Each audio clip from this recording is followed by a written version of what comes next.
Victory, Puppy Ziggy! How do you miss that? What do you think? Can we shut up about Byfield now? Can we shut up about Byfield? No. Every year we have to pick apart one guy for no particular reason, and I guess it's him this year for some reason, I don't know. Canada wins 10-0 over Switzerland.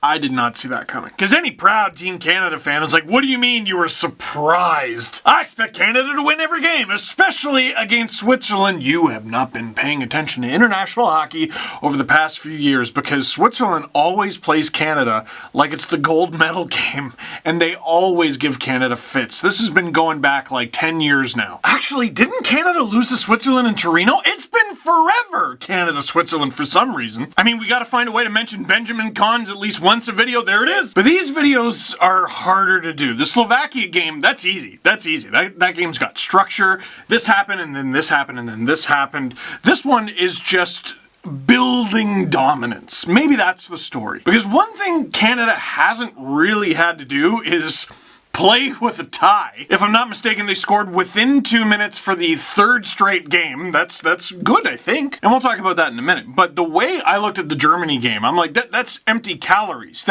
You're not learning anything about the team. You're not learning anything about how they play in a 16-2 win. That's sloppy and gross. Slovakia pushed them a little bit, forced them to tighten up a little bit. And Canada made some mistakes, which is good, especially early on, because you can learn from it. In this game, Canada awakened. Switzerland is Switzerland. Germany, there's the excuse of they were missing a bunch of players. Slovakia, that's just a good old-fashioned win. This one was Canada just flooring it. The first goal about 90 seconds in, Phil Tomasino is found wide open, and he must have watched my video last game. Oh yeah, I like short side, huh? I like glove side, huh? Wah! Man, that Tomasino has a laser beam. I think he's gonna go underappreciated when he starts in the NHL. Because it's not quite as entertaining to watch. You like to watch the speedsters, the danglers, the guys who do fun things in the corners. Tomasino just rips the thing, and it finds its way to the back of the net. Phil Kessel was a little bit like that. Oh, he only does one thing. Yeah, and it works, so whee! Canada outshooting Switzerland 14-3 after the first period. Devin Levi's, he's like, get him a Sudoku or something, or just give him a phone, let him scroll TikTok for hours like the rest of us, except he's not in bed at 3 in the morning, looking back at the horror of 2020 and wondering when he lost control of his life. Sorry, am I projecting? That's just me. That's just me. I'm dying. But this is good. I like it because this can potentially be a very frustrating period of hockey for Canada. Yeah, you did a lot of good things. Obviously, you have the lead. You got it about 90 seconds in. It was a beautiful goal. You're out shooting your opponent by 9 shots. It's 14-3. No. Math. That's 11 shots! I'm not even going to reshoot it. I'm going to upload the moment I realized I'm an idiot to the internet for everyone to see. At least this time I realized it. Nick Robertson is a forward. Anyway, this could potentially be one of those frustrating periods. We're doing everything right. Why isn't the puck going in? And Canada responds with their most dominant period yet, and I'd put that ahead of their third period in this game. 23-4 are the shots. Switzerland's got a next to zero chance of winning with a total like that. If Canada tidies up the odd man rushes, the breakaways, the partial breaks, Devin Levi has given you every reason to trust him so far in this tournament. It would have been nice to get some more practice at 5-on-5. There were 34 penalty minutes in this one, but you can only play the game you're in. And in the game they were in, Canada outshot Switzerland 23-4 in the second. Cousins finishes off the play on the power play, again within 2 minutes of the period starting. Canada's up 2-0. 6.5 minutes later, Pelletier, it's 3-0. That was at 5-on-5. This one wasn't. Ryan Suzuki on the power play. Byfield assist counter already at 3, and it's 4-0. And Connor McMichael, who wanted one bad against Slovakia, gets one here. It's 5-0, less than 2 minutes to go in the second. Surely that's enough. And good God, it wasn't. Byfield continues his dominant game, decides I'm going to be the goal scorer this time, starts with a power play goal, gets a 5-on-5er, it's 7-0. A minute later, Perfetti with a rip. Gouli and Pelletier again just ripping it mercilessly past Switzerland. They were playing like it was a tied game the whole time. and Canada wins 10-0. Now, if it feels like that went too fast, like I didn't spend enough time on each goal, that's how the game felt. Because it was a close game. The first period was a close game, and I watched every minute of it. Second period, I'm getting a couple phone calls. Third period, I want a snack. And I sit down with the snack in my hand, and I go, when did Canada score 3 times? There's a reason why I said Canada floored it in this one. They were accelerating as the game went on. They were a snowball rolling down the hill. They were an Indiana Jones boulder coming at you.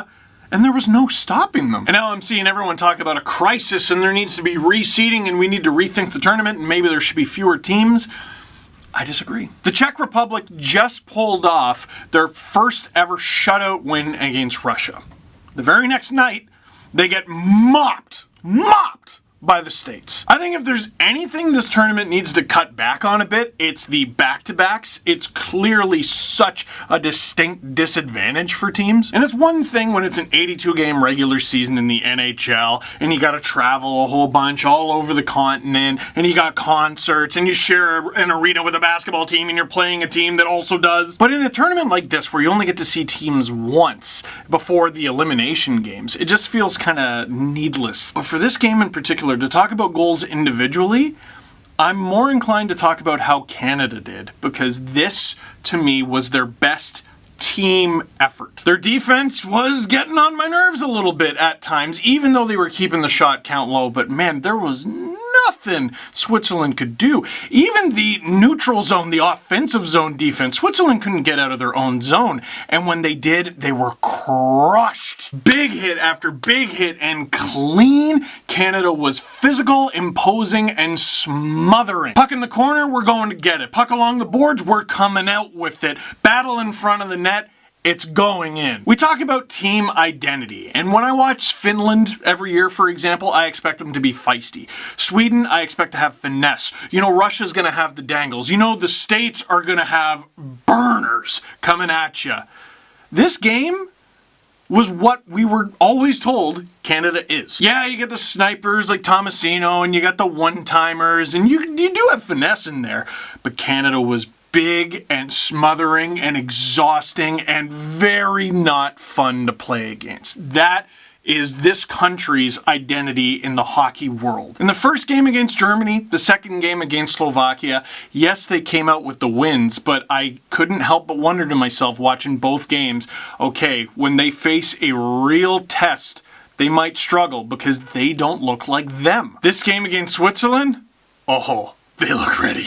Questions. Rodion Amirov penalty shot goal. That's not a question, and it has nothing to do with this game, but you're absolutely correct. Thank you. Will Canada ever have a close game? First time? Finland's going to be a close game, I bet. And if they're not, it'll be the next game, and if not, it'll be the next game. It's never a rout going through the World Juniors. You can talk about 2005. That was a unicorn. It's usually pretty hard to win gold. Are we really good, or are other teams just not as good? Well, Emily, I've never seen you play hockey, but like we are not very good. I assume you're better than me, but I would bring us down collectively pretty substantially. If you're referring to Canada, man, I think Canada has gotten much better goaltending than their opponents, and Canada's just had superior shooters. Their shots, they all seem to go in, don't they? Canada keeps up the structure they showed against Switzerland, they're going to be fine, but if they play a team that is a stylistic mess for them, I think you're going to watch it even out very quickly, and Finland could be that team. How are you, Steve? Fine, Jacob, I'm fine, like everyone else. Next. Any player that has been surprisingly disappointing to you thus far? No, honestly, nobody. Everyone's had their sloppy moments through the beginning of this tournament, but no one has looked disappointing to me at all. During the first 2 games, we sort of read about it on Twitter, and I talked about it a little bit in these videos. The team, like collectively, as a unit, didn't look good. That was a bit disappointing, but individually, man, these guys are players. Was this Byfield's response to all the Stützle talk? No. This was Byfield being Byfield. The guy wasn't picked 2nd overall by accident. You know, the 2nd overall pick and 3rd overall pick are typically both very good players. I can understand Kings fans and Sens fans having this debate because Byfield was drafted by the Kings, Stützle was drafted by the Sens. I don't know why anyone else is having that discussion. If Byfield was on Team Germany instead, and he was forced to be the one-man army that Tim Stützle has been, I think we'd come away with the conclusion that he's pretty good at hockey too. So for now, that is it for this one. Thank you very much for watching. Click like if you like this video. Click subscribe if you really liked it. Tell all your friends. Stay positive, test negative.